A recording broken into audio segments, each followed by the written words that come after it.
I'll first make an observation from my own marriage. My wife is no pushover, and she's relatively low in agreeableness by female standards. But what I observed in our relationship was that it was hard for her to discipline the children, especially when they were very young. And I think the reason for that was partly temperament, because I think the feminine temperament tilts towards compassion and nurturance, whereas the masculine temperament tilts more towards self-love. Yeah, fine. That's good. Thank you for filling in there. Yeah, it's conditional. There's a conditional element to it, and then judgmental element. Not conditional love, by the way, but conditional approval as part of total love. Right. Good clarification. Absolutely. Right. Because the container is love. Yes. But that can mean delay of gratification, right? And there's a cruelty in delay of gratification, even when you impose it on yourself. It's a cruelty in the local sense because it causes distress. I mean, right now, my son and daughter are teaching their son, who's only slightly over 1, no.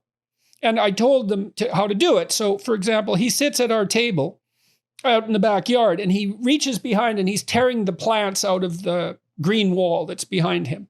And so that's a no. And I said, I encouraged them. I said, look, take his hand, hold it firmly so that he can't move it. Say no. Hold him until he stops struggling to undertake his goal-directed activity. He'll probably cry. As soon as he stops resisting, let go and give him a pat. So you do that 20 times. Then when you say no, he'll cry and stop. And then 20 times after that, he'll just stop. He won't cry. So 40 times, and you've taught him no, which is an amazing thing because then you can let him go free because whenever you say no, he'll just stop. And so you can facilitate his freedom instead of having to be a helicopter tyrant parent, who I've seen many of, who is one step behind their ambulatory 2.5-year-old, interfering with absolutely everything he does because he can't grasp a basic principle of socialization. In any case, no has some pain associated with it because otherwise it wouldn't produce tears. And no is a very, very hard thing to learn. And no is what the world teaches, not just what people teach. In any case, back to my wife. She spent the first year bonding with the child and also learning how to respond essentially, especially in the first 6 months, to his or her every whim, because a crying infant demands instant recourse. And the crying infant is always right, especially if they're under 6 months of age. But then when the kid becomes ambulatory and starts to require discipline, the woman is required to switch from this primarily empathic role, which is facilitated by hormonal transformation post-pregnancy, by the way, from this primarily nurturing role to a role that is in some ways in the local environment, its antithesis. It's very hard for women to do that.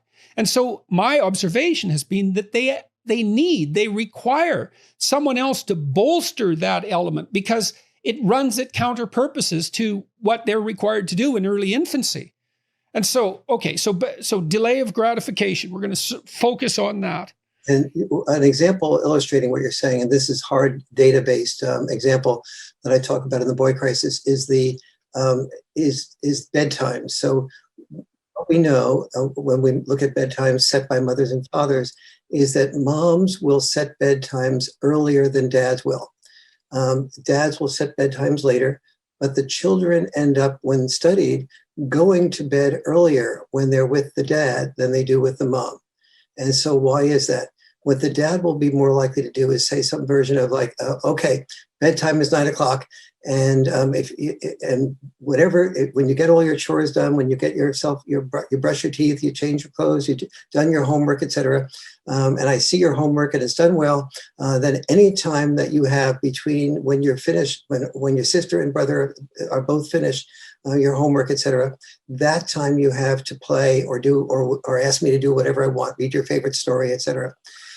With mom, she's more likely to, and so the kids end up rushing to get through everything that they need to do. that is postponed gratification, in order to get what they want to have, their story read to them, some roughhousing before bedtime, and something along those lines, and then with the understanding that they will then everything will be cut off at 9 o'clock. The children with mom are more likely to mom says, bedtime is this time, it's 9:30, let's say, and the children, it gets to be 9:30, and one of the boys or kids will say, well, I haven't done my homework, knowing that mom will want the child to have done his or her homework, rather than go to bed without having homework be done. And so so mom will say, well, all right, you should have done your homework before, but we'll allow you a little bit more time for finish your homework off. And so the boy is able to, or girl is able to manipulate more time than that 9:30 time, and stay open even, or stay up even later.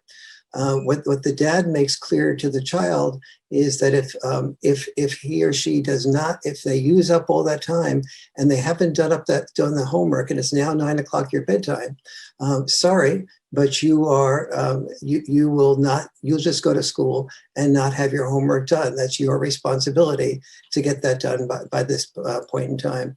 And so so that's one of the sort of dynamics that happens that lead to children being more likely to be focused on doing what they need to do.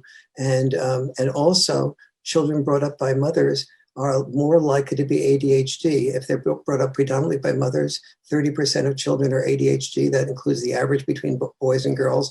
Boys are obviously more likely to be ADHD.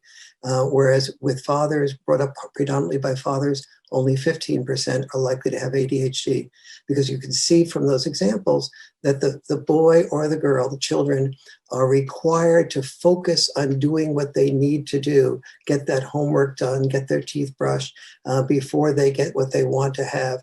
And the same, we talked last time about roughhousing, how the children were prevented from having more roughhousing fun if they pushed their sister or their brother out of the way and they didn't consider the needs of their brother and sister.